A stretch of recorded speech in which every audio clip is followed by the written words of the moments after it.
Oke, Assalamualaikum warahmatullahi wabarakatuh. Waalaikumsalam. Kali ini kami mau bincang-bincang hangat bersama Ketua KPU Lombok Timur terkait tentang tahapan pemilu.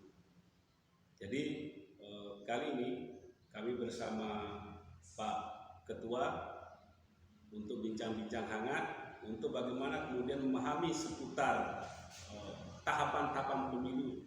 Apa aja yang sudah dilakukan dan apa saja yang akan dilakukan terkait tentang persiapan pemilu 2024. Karena kita lihat bahwa saat ini sedang ramai terkait tentang membicarakan tentang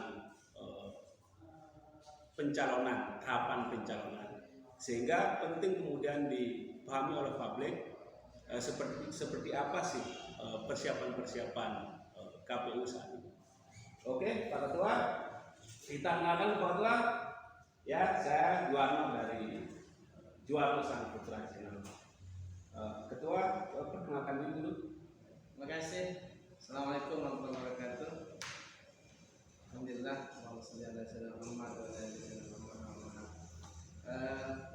Pertama, saya berterima kasih ini kepada Bang Juwarno yang sudah memanfaatkan waktunya yang sibuk untuk mengembangkan media seperti ini. Mudah-mudahan dengan ini senantiasa kita bisa memberi informasi kepada masyarakat. Saya Ketua KPU Kabupaten Lombok Timur, Muhammad Junaidi Bangga.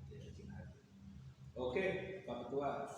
Saat ini kan sedang ramai orang terus berbicara calon segala macam. Cuman kemudian tersebar di publik baik itu di kalangan atas, kalangan politisi, kalangan akademisi maupun di kalangan bawah. Ini terkait tentang tahapan-tahapan pemilu ini mereka belum banyak tahu, Pak Ketua. Saya tidak tahu entah informasi atau memang akses informasinya yang belum terpublikasi dengan baik. Oke, Pak Ketua, kali ini Pak Ketua terkait tentang tahapan pemilu ini, Pak Ketua, seperti apa yang dilakukan dan kira-kira apa yang sudah dilakukan menuju pemilu tahapan pemilu 2024 sehingga bagi teman-teman yang ingin mencalonkan diri baik di legislatif maupun menjadi bupati sehingga dia bisa mempersiapkan diri apa yang harus disiapkan dan sekarang. Kira-kira seperti pertanyaan yang tadi Pak Ketua, seperti apa tahapan baik yang sudah dilakukan dan yang akan dilakukan. Terima kasih Bang Juwarno. Yang pertama, kita di Lombok Timur itu dalam melaksanakan tahapan pemilu ini berdasarkan aturan peraturan perundang-undangan yaitu Undang-Undang 7 tahun 2017 yang mengatur tentang pemilihan umum. Seperti yang disampaikan tadi, yang lain yang ingin saya sampaikan terkait dengan pemilihan bupati, wakil bupati. Secara dasar hukumnya adalah Undang-Undang 10 tahun 2016 yang mana undang-undang ini mensyaratkan bahwa nanti untuk pelaksanaan pemilihan bupati dan wakil bupati itu akan dilaksanakan pada tahun 2024. Artinya apa?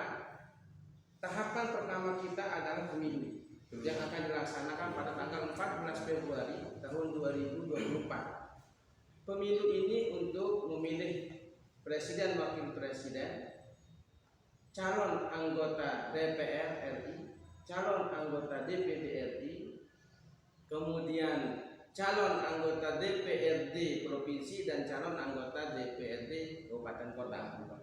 Kemudian di tahun 2024, di tahun yang sama, kenapa kemudian disebut dengan serentak? Karena pada tahun yang sama dilaksanakan juga pemilihan gubernur dan wakil gubernur, bupati, wakil bupati dan wali kota, wakil wali kota pada tanggal 27 November 2024. Ya. Nah, sehingga tahapan yang telah dilaksanakan hari ini yang kita luncurkan bersama-sama pada tanggal 14 Juni tahun 2020 yang lalu itu adalah tahapan pemilu. Tahapan pemilu. Ya. Sehingga sejak tanggal 14 Februari 2022 ini terhitung 20 bulan menuju hari H, hari pemungutan suara yang nanti jatuh pada hari Rabu tanggal 14 Februari tahun 2024. Apa saja tahapan itu? Yes. Yang paling dekat dengan kita sekarang Bang Juwarno, yang paling dekat itu adalah terkait dengan pendaftaran dan verifikasi partai politik yang akan dimulai pada tanggal 29 Juli tahun 2022 ini dan berakhir prosesnya itu pada tanggal 13 Desember tahun 2022 dan penetapannya akan dilaksanakan nanti pada tanggal 14 Desember tahun 2022 juga. Ya, artinya verifikasi partai peserta ya, peserta pemilu partai ya. Betul. Ini tahapannya selesai 2022. Betul. Terus setelah itu baru Betul. Terima kasih Bang Juwarno. Jadi secara tahapan nanti untuk pendaftaran bakal calon menjadi masyarakat, misalnya ya, masyarakat yang ingin menjadi anggota dewan tadi itu nanti akan ada prosesnya. Setelah partai itu terdaftar dan ditetapkan sebagai peserta pemilu 2024. Jadi sederhananya partainya dulu terdaftar sebagai peserta. Baru kemudian nanti calon-calon itu akan diproses lebih lanjut. Kalau tahapan pencalonan legislatif ini sama bupati dan wakil bupati, terus wali kota, ini berarti lebih dulu legislatif yang sekarangnya. Betul sekali. Jadi sesuai dengan yang saya sampaikan di awal bahwa untuk pelaksanaan pemilihan bupati dan wakil bupati itu akan dilaksanakan pada tanggal 27 November 2024. Maknanya itu sekitar 8 bulan atau kita sebut Maret. Karena ini belum keluar PKP tapi lazimnya 9 sampai 8 bulan itu adalah proses awal mulainya. Perkiraan itu setelah bulan Maret tahun 2024 sudah dimulai tahapan untuk pencalonan untuk pemilihan gubernur, wakil gubernur, bupati, wakil bupati dan wali kota, wakil wali kota. Untuk kita di Lombok Timur, bupati dan wakil bupati. Seperti pemilihan bupati dan wakil bupati. Jadi terpisah dalam Juwarno. Jadi selesai dulu tahapan pemilu sampai pencoblosannya pada tanggal 14 Februari 2024. Baru kemudian nanti ada masuk lagi ke tahapan selanjutnya yaitu tahapan pemilihan bupati dan wakil bupati. Mengapa? Kan begitu. Mengapa? Karena salah satu syarat untuk mencalonkan diri menjadi calon bupati dan wakil bupati ini ada 2 syarat pencalonannya. Bisa dengan gabungan kursi-kursi gabungan partai politik atau dengan perseorangan. Incumbent. Bukan begitu. Jadi untuk bisa perseorangan, untuk bisa independen. Salah saya independen. Jadi ketika ini Bang Juwarno ada 2 jalur. Satu jalur perseorangan, kemudian yang kedua jalur partai politik. Nah, maka untuk bisa mencalonkan itu partai politiknya harus ada dulu kursinya di DPRD Lombok Timur atau ada dulu suara sah yang hasil pemilu tahun 2024. Itu syarat menjadi pencalonannya. Begitu Bang Juwarno, kenapa kemudian mekanismenya harus proses pemilu dulu supaya diperoleh kursi di DPRD Lombok Timur dan kursi-kursi itulah nanti yang digunakan sebagai syarat pencalonan sebagai syarat pencalonan bupati dan wakil bupati. Nah, terkait calon perseorangan itu tadi Anda menarik. Artinya saya melihat bahwa banyak sekali kemudian bakal calon yang ingin tidak menggunakan partai. Nah, kira-kira kalau itu seperti apa kira-kira yang harus disiapkan, proses-proses yang harus dilakukan sehingga dia bisa menjadi calon independen itu? Baik, terima kasih. Ini pertanyaannya menarik. Jadi nanti pada saatnya ketika tahapan pemilihan bupati dan wakil bupati Lombok Timur ini akan dimulai, itu akan keluar regulasi yaitu PKPU. Nah, PKPU PKPU. PKPU ini yang akan mengatur seperti apa, misalnya jumlah persyaratannya atau syarat pencalonan terdiri dari apa saja, syarat calon terdiri dari apa saja, itu akan ada regulasi. Ada regulasi yang akan yang mengatur. Nah, sehingga saat ini kita belum bisa, karena apa? Regulasinya belum keluar. Oh, regulasi belum keluar saat ini ya. Karena kan masih lama untuk prosesnya ini. Begitu Bang Yono. Dan yang paling dekat itu adalah sebenarnya terkait dengan pemilihan umum. Pemilihan umum. Betul. Kalau terkait tentang persiapan DPT, karena ini yang selalu menjadi soal setiap kali pemilu, yang selalu diperbincangkan dan selalu menjadi masalah terkait dengan DPT. Nah, sejauh mana kemudian KPU mempersiapkan DPT kali ini untuk persiapan 2024 mulai dari pemilu sampai. Oke, Pak Jarno, bagus. Jadi terkait dengan daftar pemilih, di samping tahapan yang saya sebutkan tadi terkait dengan pendaftaran verifikasi partai politik, tahap berikutnya itu adalah pemutahiran data pemilih dan penyusunan daftar pemilih. Ada 2 poin. Ada nanti pemutahiran data pemilih, yang mana pemutahiran data pemilih ini bersumber dari DPT tahun 2019, itu jumlahnya 906.094 menjual. Dari tahun 2020 sampai dengan tahun 2022 ini kita telah melakukan pemutahiran data pemilih berkelanjutan. Ya, data kita saat ini pemilih Lombok Timur Bang Juwarno 936554. Itu berarti sampai Juni ini, sampai dengan bulan Mei. Bulan Mei. Sorry, bulan Juni. Juni ya. Betul. 936 554. Itu terdiri dari pemilih perempuan dan laki. Betul. Ya. Tetapi ada tetapinya. Dasar kita nanti untuk melakukan penyusunan daftar pemilih di regulasinya itu adalah DP4. 6 bulan sebelum hari pemungutan suara itu pemerintah akan memberikan kita, saya ulangi, itu sekitar bulan Oktober ini nanti akan ada proses pemutahiran data pemilih dan penyusunan daftar pemilih. Apa sumbernya? Salah satunya adalah DP4, daftar penduduk pemilih potensial pemilu.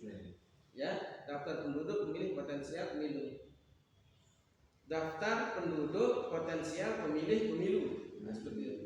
Jadi nanti ini yang akan dilakukan pemutahiran lagi, sehingga ketemulah yang nanti daftar pemilih sementara, kemudian diadakan coklit, hasilnya adalah DPT. Sehingga akan muncul dia jumlah baru dari DPT kita di tahun 2024. Nah, terkait sekarang tentang daftar pemilih ini, Anda. Nah, sumber-sumber dari daftar daftar pemilih sementara ini, apakah ini murni dari verifikasi KPU ke bawah, atau ada sumber-sumber data-data lain? Terima kasih. Jadi sampai saat ini kami belum melaksanakan validasi ke bawah. Tidak ada kami meminta coklit kepada masyarakat di bawah, karena memang regulasi membatasi kami sampai dengan proses yang disebut dengan pemungutan data pemilih berkelanjutan. Apa itu? Itu kami meminta dari berbagai stakeholder sumber, misalnya dari Dinas Dukcapil, kemudian dari Dinas Pendidikan dan Kebudayaan, di mana kita mengetahui Dinas Pendidikan dan Kebudayaan menaungi SMA, SMK, baik negeri maupun swasta, yang setiap tahun itu ada lulusannya. Itu kita minta data-datanya, lulusan-lulusan tamatan-tamatan SMA SMK ini, kemudian nanti kita sandingkan dengan DPT kita pada tahun 2019 itu Bang Juwarno. Misalnya ada data 1000 dari Dinas Pendidikan Kebudayaan, itu kita sandingkan. Berarti yang memenuhi syarat.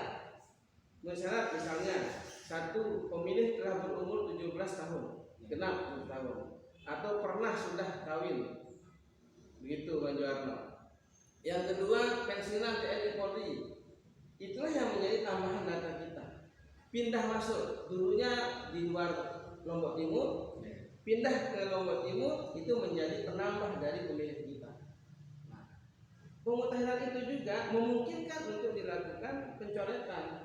Misalnya ada pemilih yang setelah kita mintakan datanya dari stakeholder meninggal dunia. meninggal dunia. Kalau luar negeri gimana itu? Ke luar negeri tidak, karena ke luar negeri ini kan bekerja. Oh, iya. Berdasarkan koordinasi kita dengan dinas tenaga kerja dan transmigrasi, ke luar negeri itu ada batas kontraknya, 2 tahun misalnya. Kita 2 tahun kembali. Ya, yang masuk kategori TMS itu adalah penduduk yang pindah keluar. Jadi administrasinya Pindah domisili Pindah atau domisili. pindah KTP? pindah keluar dari Lombok Timur. Keluar dari Lombok Ya, Timur. pindah keluar dari Lombok Timur. Kalau dari Mas Bagi misalnya ke Sempadun tidak disebut dengan pindah Tidak disebut dan pindah. dari kategori DPT. Iya. Tetapi itu juga masuk pemutahiran perubahan elemen data. Jadi elemen data itu tidak merubah jumlah memenuhi syarat pemilih baru dan TMS, hanya saja elemen datanya. Misalnya dari alamatnya Mas Bagi sekarang alamatnya Sempadun, seperti itu. Oke, mungkin terakhir kan ya. Kira-kira apa yang ingin disampaikan kepada masyarakat kita di Lombok Timur tentang persiapan data atau persiapan pemilih, dan apa kemudian pesan juga yang ingin disampaikan kepada teman-teman yang ingin tampil sebagai legislatif maupun yang tampil sebagai bupati, wakil bupati, atau kalau wali kota kita kan tidak punya nih. Kalau kita di sini hanya sebatas bupati dan wakil bupati. Kira-kira apa pesan yang ingin disampaikan? Terima kasih Bang Juwarno. Kami dari KP Kabupaten Lombok Timur sangat mengharapkan dukungan penuh dari masyarakat Kabupaten Lombok Timur, kemudian dari pemerintah daerah Kabupaten Lombok Timur, demikian juga dari TNI Polri. Semoga pada pelaksanaan pemilu tahun 2024 di Kabupaten Lombok Timur berjalan dengan aman, lancar, dan sukses. Tentu dukungan ini dapat diwujudkan dengan untuk beberapa tahapan, seperti pada saat pemutahiran data pemilih berkelanjutan. Kami sangat mengharapkan dukungan masyarakat untuk berperan aktif di dalam meng-cross check apakah dirinya telah terdaftar atau tidak di daftar pemilih. Dan KPU Republik Indonesia telah meluncurkan satu aplikasi yang disebut dengan aplikasi Mobile Lindungi Hakmu yang dapat digunakan untuk mengecek langsung. Jadi masyarakat Lombok Timur tidak perlu ke kantor KPU Kabupaten Lombok Timur, ke PPK, Cukup cek lewat HP ya, lewat linknya. Apa linknya tadi? Aplikasi Mobile Lindungi Hakmu. Aplikasi Mobile Lindungi Hakmu. Ya. Oke, itu tadi hasil bincang-bincang kita dengan Ketua KPU Lombok Timur. Jadi untuk bagaimana kemudian memahami regulasi yang ada dan tahapan-tahapan pemilu, sehingga apa yang kemudian yang teman-teman ingin lakukan atau yang ingin mencalonkan diri supaya sama-sama memahami. Karena kemungkinan banyak teman-teman yang tidak sempat untuk bertanya ke kantor KPU, maka melalui media Juwarno Sang Putra Channel ini memberikan kabar, sehingga kabar-kabar yang kemudian informasi up to date dari kami sampaikan. Jangan lupa like, share, and subscribe agar channel kami terus tumbuh, berkembang, dan berbuah. Terima kasih. Assalamualaikum.